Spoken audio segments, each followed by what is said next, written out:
வீட்டில் இருக்கிற அரிசியை வச்சே செய்கிற பட்டாணி பிரியாணி எப்படி செய்யலான்னு பார்க்கலாமா? அதுக்கு ஒரு குக்கர் வச்சுட்டு 1 tablespoon of oil, 1/2 spoon of ghee add பண்ணிவிட்டு பிரியாணி ஸ்பைசஸ் எல்லாமே ஆட் பண்ணிக்கணும்.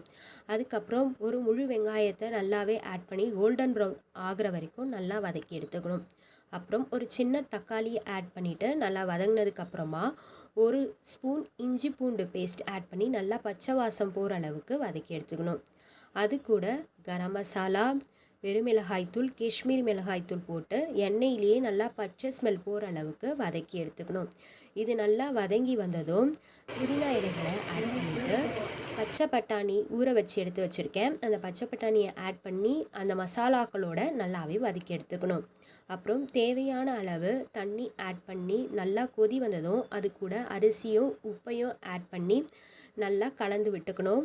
நல்லா கலந்து விட்டதுக்கப்புறம் நறுக்கி வச்சுருக்க கொத்தமல்லி தழைகளை போட்டு குக்கரில் 2 விசில்ஸ் விட்டு எடுத்துட்டோம்னா சுவையான பிரியாணி ரெடி ஆகிடுச்சு. இது ரொம்ப அருமையாக இருக்கும், டேஸ்ட்டும் அல்டிமேட்டாக இருக்கும். ட்ரை பண்ணி பாருங்கள். ட்ரை பண்ணி பார்த்து எப்படி இருக்குன்னு கமெண்ட்டில் சொல்லுங்கள். Please do like, comment, share and subscribe my channel. Thank you.